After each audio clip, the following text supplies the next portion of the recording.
మా ఎమ్మెల్యే గారు శ్రీరామ్ తాతయ్య గారు, మా జిల్లా అధ్యక్షులు ఎన్టీఆర్ జిల్లా అధ్యక్షులు నెట్టె రఘురాం గారు. ఈ 9 నెలల కూటమి ప్రభుత్వం అధికారంలోకి వచ్చాక అన్ని పథకాలు అంటే సూపర్ 6 అనేది పెట్టారు. 1 by 1 చేసుకుంటూ వస్తున్నారు. ఇబ్బంది ఏమీ లేదు. సామాన్య ప్రజలకి ఇబ్బంది ఏమీ లేకుండా బాబు గారు అన్ని చేసుకుంటూ వస్తున్నారు. పవన్ కళ్యాణ్ గారి సహకారం, మోదీ గారి సహకారంతో ప్రజలందరికీ మేలు చేస్తారనే నమ్మకం మా మీద ఉంది. ఆ పార్టీ కార్యకర్తలు కూడా ఇబ్బంది ఏమీ లేకుండా బాబు గారు అన్ని చేసుకుంటూ వస్తారని చెప్తున్నారు. రాజధాని పనులు కూడా జస్ట్ ఒక 10 days 20 days లో రాజధాని పనులు కూడా స్టార్ట్ అవుతాయండి. చాలా వరకు కంప్లీట్ అవుతుందండి. మళ్ళీ ఒక్కసారి బాబు గారిని గెలిపించుకుంటే రాజధాని ఎవరు ఏ గవర్నమెంట్ మరలా వచ్చినా సరే కదిలిచ్చే పరిస్థితి లేకుండా చేస్తారు బాబు గారు. పోలవరం కానీ రాజధాని కానీ ఇబ్బంది ఏమీ లేదండి. ఓకేనా, బాబు గారు ఒక భరోసా. అది బాబు గారు ఇట్స్ ఏ బ్రాండ్. బాబు గారిని చూసి ఎవరైనా పెట్టుబడి పెట్టాల్సిందే. అది సరే అది ప్రజలే చూపిస్తారండి. ఎవరు మంచి చేస్తే వాళ్ళు గెలిపిస్తారు. ఇక అదే. ఓకేనండి, థ్యాంక్ యూ.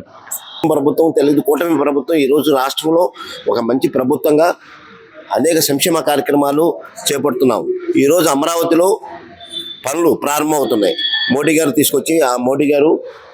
తీసుకొచ్చి ఇక్కడ పునఃప్రారంభం చేసేందుకు చంద్రబాబు గారు ఢిల్లీ వెళ్ళారు. అలాగే అమరావతిలో ఆగిపోయిన పనులన్నీ కూడా మళ్ళీ పునఃప్రారంభం అవుతున్నాయి. ఈ జగన్ అరాజక ప్రభుత్వానికి బుద్ధి చెప్పేందుకు ఈ రాష్ట్ర ప్రజలంతా కూడా సిద్ధమయ్యారు. మళ్ళీ జగన్ తల్ల కిందులు తప్పొచ్చేసిన జగన్ మళ్ళీ రాష్ట్ర ముఖ్యమంత్రి గారు ఎమ్మెల్యే కూడా అవలేడు. సార్ ఇప్పుడు సర్వేగా మళ్ళీ అమరావతి పునరుద్ధరణ పనులు జరుగుతున్నాయి కదా సార్, ఈ 5 సంవత్సరాలు అది కంప్లీట్ అయిపోతుంది అంటారా? తప్పనిసరిగా చంద్రబాబు గారు చంద్రబాబు గారు ఏంటంటే ఈ రాష్ట్రంలో సంపదను సృష్టించి ఈ రాష్ట్రాన్ని అభివృద్ధి చేయగలిగిన ఏకైక నాయకుడు దేశంలో ఎవరైనా ఉన్నారంటే అది చంద్రబాబు నాయుడు గారు. చంద్రబాబు నాయుడు గారు ఎలా సంపదను సృష్టించాలి, ఈ రాష్ట్రాన్ని బాగుపరచాలి, గాడిలో పెట్టాలనే దాంతో ప్రయత్నంలో ఉన్నారు. ఆ ప్రయత్నాలను ఫలిస్తున్నాయి. ఈరోజు అమరావతిలో పనులు కూడా వేగంగా పరుగులు తీస్తున్నాయి. సార్ అలాగే సూపర్ 6 అమలు అనేది పూర్తిగా అది సాధ్యపడుతుంది. సూపర్ 6 తప్పనిసరిగా మేము ఎన్నికల్లో ఇచ్చిన వాగ్దానాలను తప్పనిసరిగా నెరవేరుస్తాం. ప్రజలకు ఇచ్చిన వాగ్దానాలను తప్పనిసరిగా అన్ని కూడా సూపర్ 6 పథకాలని నెరవేర్చే బాధ్యత కూటమి ప్రభుత్వం చంద్రబాబు నాయుడు తీసుకుంటారు. జగన్మోహన్ రెడ్డి ప్రతిపక్ష హోదా అడుగుతారు, ఇవ్వచ్చు అంటారు? ప్రతిపక్ష హోదా ఆయనకి చట్టాల గురించి తెలియదేమో. ఆయనకి ప్రతిపక్ష హోదా కావాలంటే 18 మంది ఉండాలా, అలా 11 మంది ఉంటే మా ప్రతిపక్ష హోదా కావాలంటే సిగ్గులేంతగా మాట్లాడుతున్నాడు. ఆయనకి ఏం తెలియదు అనుకుంటా. అసలు పరిపాలన అంటే ఏం తెలియదు. దుర్మార్గమైన పరిపాలన 5 సంవత్సరాలు రాష్ట్రాన్ని సర్వనాశనం చేసి ఈరోజు ప్రతిపక్ష హోదా లేకపోతే నువ్వు చేయలేవా అంటే అసెంబ్లీకే రాలేవు, కానీ ప్రతిపక్ష హోదా కావాలి నీకు. మరి రాబోయే సంవత్సరాల్లో 30 సంవత్సరాలు నేనే పాలిస్తాను. 30 సంవత్సరాలు అందుకనే 11 సీట్లు ఇచ్చారు. ఈసారి 1 సీటు కూడా రాదు. 11 సంవత్సరాలు కాదు. రాష్ట్రంలో ఈరోజు చంద్రబాబు నాయుడు గారు 35 సంవత్సరాలు మా ప్రభుత్వం కూటమి ప్రభుత్వం ఉంటుంది. దీన్ని ఏంటంటే విచ్చలవిడి చేయాలని లేకపోతే దీనికి ఏదో విష ప్రచారం చేస్తున్నారు. ఇవన్నిటికి కూడా చంద్రబాబు నాయుడు గారు చూస్తున్నారు. రాష్ట్రంలో అభివృద్ధిలో పరుగులు తీస్తుంది మా ప్రభుత్వం. Thank you. అంటే ఇంత ప్రస్తుతం అప్పుల్లో ఉంది కదా సార్ మన రాష్ట్రంలో, అప్పుల్లో ఉండి కూడా ఇచ్చిన హామీలన్నీ కూడా నెరవేరుస్తారన్నారు? ఖచ్చితంగా నెరవేరుస్తారు సార్. ఎలా అంటే 94లో చంద్రబాబు నాయుడు గారు ఫస్ట్ టైం చంద్రబాబు నాయుడు గారు సీఎం అయ్యే పరిస్థితి కూడా ఈ రోజు పరిస్థితి ఆ రోజు పరిస్థితి. అలాంటి పరిస్థితుల నుంచి రాష్ట్రాన్ని గొట్టెక్కించుకున్న సమర్థవంతం నాయకుడు చంద్రబాబు నాయుడు సార్. ఆ రోజు ఎలాగైతే గొట్టెక్కించారో ఈ రోజు కూడా మొక్కవోని దీక్షతో నిరంతరం రోజుకు 18 గంటలు పనిచేస్తూ రాష్ట్రం కోసం ప్రయత్నం చేస్తున్నారు సార్. ఆయన నారా లోకేష్ బాబు గారు ఖచ్చితంగా ఆయన గొట్టెక్కిస్తారని మా నమ్మకం. సార్ లాస్ట్ గవర్నమెంట్ అమరావతితో 3 ముక్కలాట అయితే ఆడింది. ఈసారి మన చంద్రబాబు నాయుడు గారు మరి ఈ గవర్నమెంట్ పూర్తిగా అమరావతి పూర్తిగా నిర్మాణం చేస్తారంటారు? ఖచ్చితంగా చేస్తారు సార్. అయితే గవర్నమెంట్ వచ్చి 8 నెలలు అయింది సార్. అయితే గతంలో చేసిన తప్పులు అన్నీ సరిదిద్దుకోవడానికి, ఇక్కడ తప్పులు చేయడానికి అలవాటు పడ్డ అధికారులని గాడిలో పెట్టడానికి టైము సరిపోయిందని నా ఉద్దేశం సార్. ఖచ్చితంగా ఇవన్నీ గాడిలో పెట్టి ఖచ్చితంగా సాధ్యపడుతుంది సార్. సాధ్యం కాదు ఏమీ లేదు సార్. ఆ రోజు 2014లో ఏమీ లేకన్నా అప్పులతో రోడ్డు పైన పడిన మన రాష్ట్రాన్ని ఒక గొట్టెక్కిచ్చే ప్రయత్నం అయితే చేశారు సార్. అయితే ప్రజలు నమ్మలేకపోయారు, చేసింది చెప్పలేకపోయాడు చంద్రబాబు నాయుడు గారు. 2019లో ఓటమి పాలవుతుంది. అదే పరిస్థితి మళ్ళీ ఈరోజు ఖచ్చితంగా ఆయన మక్కువ దీక్షతో ముందుకు వెళ్తూ ఖచ్చితంగా కొంచెం టైం పడుతుంది సార్. అంటే ఒక 5 సంవత్సరాల్లో అయిపోయే పరిస్థితి అయితే నేను అనుకోను, కానీ టైం పడుతుంది సార్. ప్రజలు కూడా టైం ఇవ్వాలి, ఖచ్చితంగా చేస్తారు సార్. చేస్తారని నమ్మకం ఉంది సార్. కానీ జగన్మోహన్ రెడ్డి సార్ నేను 2.0 అంటే ఏంటో చూపిస్తాను. సార్ 2.4, 2.3 అన్ని అయిపోయినాయి సార్. అతన్ని చూశారు, మొన్న జరిగిన ఎమ్మెల్సీ ఎలక్షన్ లో చూశారు సార్. దాదాపు అక్కడ 36 ఈస్ట్ వెస్ట్ 36 నియోజకవర్గాలు, ఇక్కడ 34 నియోజకవర్గాలు, దాదాపు 70 నియోజకవర్గాల్లో ప్రజలు చెప్పారు సార్. అది కూడా ఈవీఎం సీఎం అన్నారు, అది కూడా బ్యాలెట్ బాక్స్ తో గుద్ది చెప్పారు సార్ ప్రజలు. ఇంకా అంతకంటే చెప్పేది ఏం లేదు. 2.0 కాదు కదా సార్, 3.0 వచ్చినా జగన్ రెడ్డి ఏం చేసేది ఏం లేదు. ప్రతిపక్ష హోదా కూడా అడుగుతున్నారు సార్, ఆయన ఇవ్వచ్చు అంటారా? ఎందుకు ఇస్తారు సార్? చంద్రబాబు నాయుడు ఎవరు సార్ ప్రతిపక్ష హోదా? ప్రజలు ఇవ్వాలి ప్రతిపక్ష హోదా. చంద్రబాబు నాయుడు ఎవరు సార్? లోకేష్ ఎవరు సార్ ప్రతిపక్ష హోదా? ప్రజలు ఇవ్వాలి. 2019లో చంద్రబాబు నాయుడుకి 23 సీట్లు ఇస్తే 23 సీట్లు తీసుకుని ప్రతిపక్షంలో కూర్చున్నాడు చంద్రబాబు. అంతేగాని నాకు 72 సంవత్సరాలు నేను 3 సార్లు సీఎం చేశాను కాబట్టి సీఎం పక్కన కూర్చోయమంటే వేస్తారండి? వేయరు కదా. ప్రజలు ఇస్తే కూర్చోబెడతారు సార్. ఏంటి సార్ అసలు ఆయన గవర్నమెంట్ లో ఆయన ఫెయిల్ అవటం గల కారణం ఏమై ఉంటుందంటారు జగన్మోహన్ రెడ్డి గారు? అరాచకం సార్, మెయిన్ అరాచకం సార్. అరాచకంతో ప్రజలు ఇబ్బంది పడ్డారు సార్. అది సార్ ఇప్పుడు అలాగే అరాచకం చేసిన వారిని ఈ రోజు అరెస్టులు చేసుకుంటూ వెళ్తున్నారు కదా, దాని గురించి మీరేమంటారు? దేని ఖచ్చితంగా జరగాల్సింది సార్, ఖచ్చితంగా జరగాల్సిందే. అనాది కాలం నుంచి కూడా, పురాణాల కాలం నుంచి కూడా రాక్షసుల వద్ద జరగడం తప్పనిసరి. అది కొంచెం టైం పడుతుంది అంతే. అలా జరుగుతుంది సార్, ఖచ్చితంగా జరగాల్సిందే. తప్పు చేసిన వారు అనుభవించాలి కదండి ఎవరైనా. అది సార్. పవన్ కళ్యాణ్ గారి మీద మీ అభిప్రాయం సార్?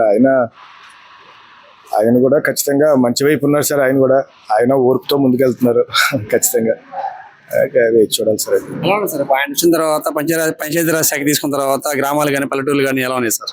అంటే ఈ రోజు మార్పు వచ్చేసిందంటే మనం చెప్పలేం కానీ సార్. కానీ వచ్చిన వెంటనే ఎన్ఆర్ఈజీఎస్ పనులతో ప్రతి గ్రామానికి ఎంతో కొంత గ్రాంట్ ఇచ్చారు సార్. నేను రాజమండ్రి పార్లమెంట్ సార్, నేను రాజనగరం కాన్స్టిట్యున్సీ, అక్కడ మొగ్గల్లో పంచాయతీ సార్, మా పెద్దనాన్న గారు సర్పంచ్. గత 4.5 సంవత్సరాల నుంచి కనీసం లైట్ వేయాలన్నా, డ్రైనేజ్ తీయాలన్నా మా సొంత సొమ్ములతో చేసాం సార్. ఇప్పటికీ మేము చాలా డబ్బులు పెట్టున్నాం, ఏమీ చేయలేని పరిస్థితి. కానీ ఈయన వచ్చిన తర్వాత మొన్న ఎన్ఆర్ఈజీఎస్ 14 ఫైనాన్స్ ఇవన్నీ కొన్ని రిలీజ్ చేశారు సార్. ఖచ్చితంగా ఏదో కొంత ప్రయత్నం జరుగుతుంది సార్, కానీ ఏదైనా టైం పడుతుందని నా ఉద్దేశం సార్. థ్యాంక్ యూ అండి. నా పేరు శివప్రకాష్, మాది వచ్చేసి ఆదోని. Okay sir. సార్ ఇప్పుడు లేటెస్ట్ గా గవర్నమెంట్ ఫామ్ లోకి వచ్చి 9 సంవత్సరాలు, సారీ 9 months అవుతుంది సార్. ఎలా ఉంది సార్ పరిపాలన? ఎలా ఉంది సార్ పరిపాలన? ఎలా ఉందంటే మళ్ళీ కూటమి ప్రభుత్వం కాబట్టి అంతే, అన్ని సర్దుకొని పోవాలి. సర్దుకొని పోవాల్సిన పరిస్థితిలో ఉండి ఇచ్చిన హామీలన్నీ కూడా నెరవేరుస్తుందంటారా? నెరవేర్చాలి. అదే నెరవేరుస్తుందంటే మెయిన్ ఒక్కొక్కటి చేసుకుంటూ వస్తుంది. అంటే ఆర్థికంగా మన రాష్ట్ర పరిస్థితి ఎలా ఉందో తెలుసు. గత 5 సంవత్సరాల నుంచి మన ఆర్థిక పరిస్థితి అంతంత మాత్రం.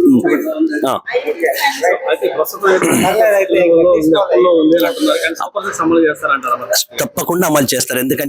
ఎందుకంటే ఆర్థికంగా ఫస్ట్ ఒక పింఛన్ తీసుకుందాం. పింఛన్ విషయానికి ఎక్కడెక్కడ 1వ తారీఖు 31వ తారీఖు ఈవినింగ్ కెల్లా అన్ని బ్యాంక్ అకౌంట్స్ పడ్డము, 1వ తారీఖు కల్లా ఎవరెవరు ఫండింగ్ వాళ్ళకి ఇవ్వడము, అది జరిగిపోతూ ఉంది. నంబర్ 1. తర్వాత వచ్చేసి రోడ్స్ ఎంత దారుణంగా ఉన్నాయి. గత 5 ఏళ్ల పాలనలో మనం చూసాం. రోడ్స్ ఎక్కడెక్కడ గుంతల రోడ్లన్నీ అది జరుగుతూ ఉంది. ఇంకా తర్వాత ఇంకా కొన్ని ఒక్కొక్కటి. ఎందుకంటే ఒక నిధులు మనకి సమృద్ధిగా ఉన్నప్పుడు మనం ఏదన్నా కానీ చేయడానికి ముందుకు వస్తుంది. నిధులే లేనప్పుడు ఆ నిధులే మనం సృష్టించుకోవాలి. ఆ సృష్టించుకున్న నిధులను మనము కాపాడుకుంటూ ఈ ఉచిత పథకాలు అమలు చేసుకుంటూ పోవాలి. కాబట్టి దానికి సమయం పడుతుంది. ఎందుకంటే అన్ని ఇచ్చిన హామీలన్నీ నెరవేరుస్తున్న ప్రభుత్వం. ఎందుకంటే చంద్రబాబు నాయుడు గురించి మనకు తెలుసు. ఆయన ఎంత ఒక విజన్ కల నాయకుడో అది మనకి ప్రత్యేకంగా చెప్పనవసరం లేదు. కాబట్టి దీనికి ఒక టైము సమయం వస్తుంది. నిదానికి ఒక్కొక్కటి ఆర్థిక వ్యవస్థని మనం పరిగణలోకి తీసుకోవాలి. అంటే పథకాలన్నీ చెప్పేశారు కదా, ఈ రోజు అమలు కావాలని లేదు. ఎందుకంటే ఇంకా 9 నెలలే ఉంది. ఇంకా మనకి ఇంకా సమయం ఉంది. ఇంకా 4 సంవత్సరాల 2 నెలల సమయం ఉంది. కాబట్టి ఇంకా నిదానంగా ఒక్కొక్కటి చేసుకుంటా ఇప్పుడు ఆర్థిక వ్యవస్థ కూడా కుదుటపడతా ఉంది. మనకు కూడా ఇండస్ట్రియల్గా మన రాష్ట్రానికి ఎన్నో మరి నిధులు వస్తూ ఉన్నాయి. ఎంతో మంది ఇండస్ట్రీస్ వస్తూ ఉన్నారు. నిన్న మళ్ళీ బిల్ గేట్స్ గారిని కూడా కలిశారు. అది కూడా చాలా మళ్ళీ గర్వించదగ్గ విషయము. ఎందుకంటే మన రాష్ట్రం కూడా ఫస్ట్ పారిశ్రామికంగా అభివృద్ధి చెందితే, మన నిధులు మనమే సంపాదించగలిగితే ఆటోమేటిక్గా మనకి కొంచెం ఫండింగ్ అనేది వస్తుంది. కాబట్టి ఏదైనా కానీ డెవలప్ చేయడానికి ముందుకు ఉంటుంది. అది కూడా కొంచెం మళ్ళీ ఆలోచన చేసిన విషయమే కదా. ఇంకొకటి ఇది వాటర్ ఇరిగేషన్ మీద ఆ ఫోకస్ చాలా మళ్ళీ అద్భుతం. ఎందుకంటే వాటర్ ఇరిగేషన్ మీద పోలవరం అయితేనేమి, అంద్రనీవా అయితేనేమి, మా పశ్చిమ రాయలసీమ మా ప్రాంతానికైతే మాకి చాలా మళ్ళీ సస్యశ్యామలంగా మళ్ళీ చాలా నదులు వెళ్తూ ఉంటే కూడా మనకి అక్కడ ఒక ఆనకట్ట లేక చాలా ఇబ్బందులు పడుతూ ఉన్నాము. అది కూడా ఒకటి వేదావతి ప్రాజెక్టు అటువంటి ప్రాజెక్టులు అయితే కూడా మొత్తం మన కర్నూలు జిల్లాకు అంతా సస్యశ్యామలం అవుతుంది. అంటే ఒక కర్నూలు జిల్లానే కాదు, రాష్ట్రం అంతా వాళ్ళు ప్లాన్ వేస్తూ ఉన్నారు. ఎక్కడ ఏ జిల్లాకి ఏ విధంగా మనం వనరులు సమకూర్చాలి. ఫస్ట్ ఆయన వనరులు సమకూరిస్తే అక్కడే ఒక విద్య, ఎడ్యుకేషన్ ఇప్పుడు చదివి ఎక్కడో బెంగళూరు, హైదరాబాదు, ఎక్కడెక్కడో చెన్నై ఎక్కడో వెళ్ళి వాళ్ళు ఇది చేసుకుంటున్నారు. మన రాష్ట్రంలోనే చదివి మన రాష్ట్రంలోనే వాళ్ళు ఇక్కడే ఉద్యోగాలు సంపాదిస్తే ఇక్కడే వాళ్ళకి ఒకటి ఇది దొరుకుతుందని చెప్పేసి ఆ విధంగా వెళ్తూ ఉన్నారు. కాబట్టి మనం కొంచెం ఈ ఉచిత పథకాలు అన్ని అమలు చేయకపోయినా ఒక్కొక్కటి నిదానంగా అవుతుంది. కాబట్టి మనం కొంచెం ఓపికతో ఉండాలి.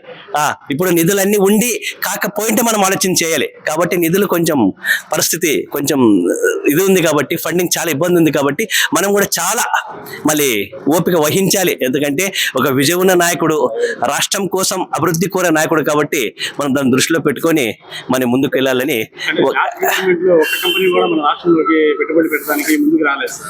అయితే ఈసారి గవర్నమెంట్ లో మరి అలాగా కాకుండా ముందుకు వచ్చే అవకాశం ఉందంటారా కంపెనీలు? తప్పకుండా. ఎందుకంటే ఇప్పుడు ఇలా అని కాదు, గత 1999 నుంచి మా టీడీ ప్రభుత్వంలో చంద్రబాబు నాయుడు గారు చూసాం. ఎందుకంటే మళ్ళీ హైటెక్ సిటీ ఆయనకి ఎందుకంటే ఎంతో మంది ఒక పారిశ్రామికంగా ఆయన ఎంతో మందితో ఆయనకి అనుబంధం ఉంది. ఆ విషయం మనం చూసాం. కాబట్టి వాళ్ళు ముందుకు వస్తూ ఉన్నారు. మన అనంతపురం దగ్గర కియా ఉంది. మరి ఎలా ఇప్పుడు చూడండి ఎంతమందికి కూడా ఉపాధి దొరికింది. అలాగా ఓకే సార్, ఇప్పుడు ముందు కష్ట పరిస్థితుల్లో కూడా రాజధాని కంపల్సరీగా ఏ సంవత్సరాలు కంప్లీట్ అయిపోద్ది అంటారు? తప్పకుండా. ఎందుకంటే చాలా మంది రాజధాని మీద ఫోకస్ అంటే ఒక సెంట్రల్ అట్రాక్షన్ అనేది కావాలి కదా. వచ్చే పారిశ్రామిక వారికి ఒక సెంట్రల్ అట్రాక్షన్ అనేది ఒకటి ఉండాలి. కాబట్టి దీన్ని అభివృద్ధి చేసుకుంటూ ఆటోమేటిక్ గా పారిశ్రామికంగా మన రాష్ట్రాన్ని ఎక్కడెక్కడ ఏ జిల్లాకి ఏ వనరులు ఉంటే బాగుంటాయి, పారిశ్రామికంగా ఏది ఉంటే బాగుంటుంది, మళ్ళీ నీటి వనరులు ఎక్కడ కావాల్సి వస్తుంది. ఆ నీటి వనరులు లేని చోట మనం నీళ్ళు ఎలా తీసుకొని రావాలి, దాని గురించి ఆలోచిస్తున్నారు. కాబట్టి దానికి కొంచెం సమయం పట్టుకుంటుంది. ఆ విషయంలో ఆయన మళ్ళీ ముందుకు వెళ్తూ ఉన్నారు. కాబట్టి మనం కూడా ఆ విషయంలో స్వాగతించాలి. లాస్ట్ గవర్నమెంట్ ఫెయిల్ అవడం గల కారణాలు ఏంటంటారు? రాష్ట్ర గవర్నమెంట్ ఫెయిల్ అవడానికి కారణం ఏమంటే ఇదే. ఎందుకంటే ఫండింగ్ సంపద సృష్టించకపోయినారు. పథకాలు వారు కూడా ఇచ్చారు, లేదని చెప్పటం లేదు. కానీ సంపద సృష్టించలేకపోయినారు. ఎంతమంది ఉపాధి వెళ్తున్నారు.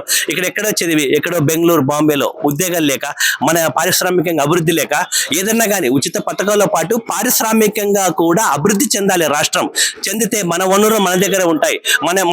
మన ఉద్యోగాలు మనమే సృష్టించుకోవచ్చు. ఆర్థికంగా మనం బలపడవచ్చు. ఎంత అప్పులు చేసుకుంటూ వెళ్తాం రాష్ట్రాన్ని. కొంతవరకు అప్పు లేదని కాదు, కొంతవరకు చేయొచ్చు. కానీ ఆ రాష్ట్రకంగా ఇప్పుడు ఒక జిఎస్టీ రూపేనా ఇంకా ఏదైనా ట్యాక్స్ రూపేనా మనకి రాష్ట్రానికి కూడా ఏదైనా ఫండింగ్ వస్తే మన రాష్ట్రం కూడా ఆటోమేటిక్ గా మళ్ళీ డెవలప్ అవుతుంది. మళ్ళీ దాన్ని దృష్టిలో పెట్టాలి.